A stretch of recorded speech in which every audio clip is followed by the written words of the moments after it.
We're entering an era in which our enemies can make it look like anyone is saying anything at any point in time. Seeing is not believing anymore. President Barack Obama never said these lines. You're hearing actor and comedian Jordan Peele's voice imitating Obama, lip-synced to an existing video clip. It's a so-called deepfake. You can literally put into a person's mouth, anything you want. Someone apparently wanted to see Nicolas Cage starring in roles he never played, as Indiana Jones and as James Bond. This is me deepfaked as Donald Trump. Recently, the technology has gotten more accessible. So, does your mom know what you're doing in your spare time?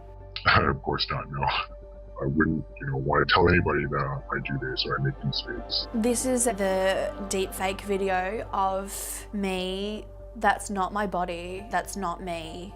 And some of the people developing the deepfake dark arts come from prestigious places. Isn't it people in academia who are advancing this technology? Yeah, well, we are seeing the technology being misused. We know that there's a dark side to it. You put all that together, and what you have is not a threat to our elections, but a threat to our republic.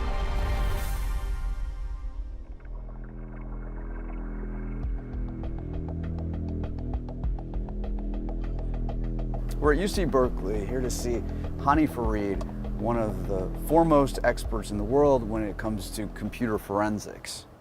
Farid has spent the past 20 years of his career identifying doctored images. Now he's trying to find ways to detect deepfakes. If you can change visual images, you can change history. And there's something very powerful still about seeing something in terms of changing people's beliefs.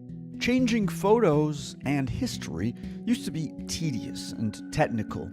In this photo, Stalin had a secret police official removed from photos when he fell out of favor. Hollywood has had the wherewithal for decades to produce computer-generated fakes, like in the movie Forrest Gump, Tom Hanks meeting with John F. Kennedy. I believe he said he had to go pee. Now fast forward to where we are today in the last few years, we've seen a whole new generation of fake content. Neural networks, machine learning, artificial intelligence technologies being adapted to synthesize for you fake content. It's that we've democratized access to incredibly powerful software. Almost anyone can do it. Almost anybody can do it, and that's a game changer. Some of these anybodies are into putting people fakely into compromising positions. This technology has been used to put the faces of celebrities like Emma Watson, Gal Gadot, and Angelina Jolie onto female porn actors. We messaged a deepfake porn website. A man who said he set up the site agreed to talk to us via Skype, but only if we disguised his voice. We could not independently verify his identity. How come you don't want to show your face to us? There's a negative stigma with deepfakes. Why are you into deepfakes to begin with? To the community, I'm actually taking requests of them and making them. But you could imagine that there are people who could be deepfaked and are being deepfaked in a way that's really hurtful, right? When you're doing this, is there any part of you that puts yourself in the mind of a celebrity who finds out that she's been deepfaked? I think that this content, people are going to make it regardless. It's not only celebrities that are getting deepfaked this way. Noelle Martin was an 18-year-old student in Sydney, Australia, when she first became a victim of what she calls morph porn. This is the deepfake video of me performing oral sex on a man. That's not me. I don't know who the man is. I don't even want to look because I'm pretty sure there's probably some more. Oh my God. This is a new one. So that says to me that they are still targeting me. Over the past 6 years, Martin has found dozens of doctored images and videos of herself. She has no idea who's responsible for them. I mean, I just can't explain the level of violation and also shame that I felt, because in the beginning I kind of blamed myself. Hi Mom, hi Dad. Martin went to the police, but they said they couldn't help her at that moment. At the time, there was no law making doctored visuals a criminal offense. And for a long time, she felt so ashamed that she didn't even share what had happened with her parents. I think it was something that was difficult to actually talk to you guys about. If there's an assault or something, we'll know how to deal with it. You don't know who the hell is the perpetrator here. I think I felt helpless. It frightens me. I tell you, it frightens me. And I know the law, I practice the law here, and I still don't know what the hell to do. In the meantime, the fakes are getting ever more sophisticated. So there's a lot happening very, very quickly right now. Fareed shows us the cutting-edge research that's been publicly discussed in the field. The newest iterations of fake videos are not only headshots that are being manipulated, but actually full-body manipulation. And one of these fake videos includes me. I'm not a very good dancer. Let's just say I'm no Bruno Mars. Well, actually, I can be. Detector Pose software scans Mars' movements and then renders my video to make my limb movements match his. The dance video was synthesized by 3 Berkeley students and overseen by a computer science professor. So what you do is you feed into the system a whole bunch of images of the person you want to retarget on the right. You have somebody who is the puppet master on the left, and it synthesizes whatever you want. And then I superimpose into that a voice synthesis of President Putin, President Trump, whomever it is. And now you've got some very powerful technology.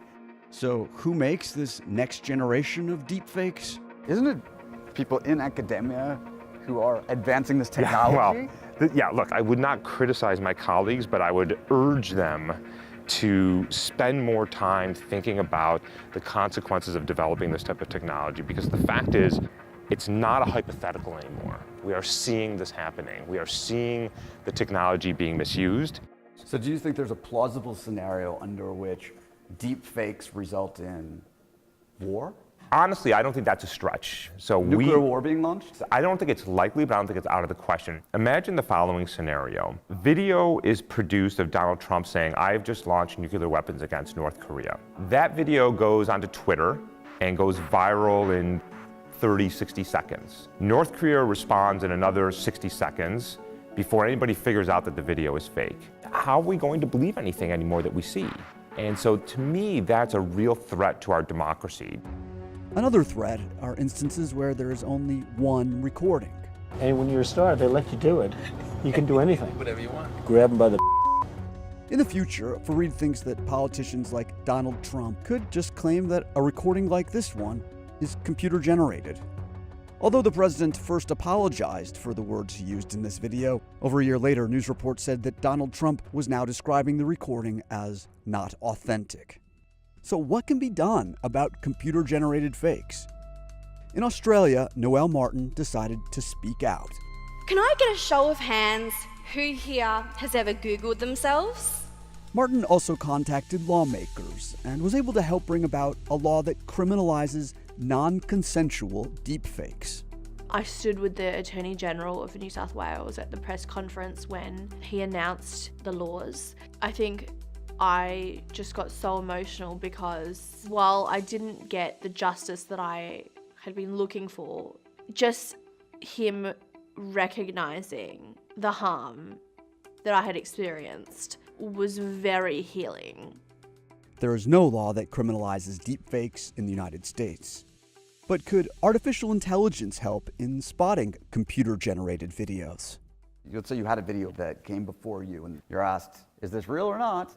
How would you figure it out? Yeah, so this is one technique we have. When your heart is beating, there is blood flowing into and out of your face. And we can use that to detect whether this has been manipulated or not. Another idea is to check videos for unusual blinking patterns. As soon as I've told you that now, give it a couple of hours, now the new fakes will start having blinking incorporated into that. So there's that tension. It's an arms race. It's an arms race. Recently, the military joined this arms race.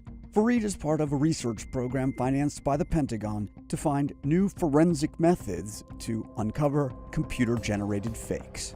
This is the game we're going to play. We're going to develop a forensic technique. There's going to be a counter-forensic technique. And so the game, and we should understand this, is I know I'm going to lose this game, but what I will do along the way is make it harder and more time-consuming and more difficult and take it out of the hands of the average person to create a compelling fake.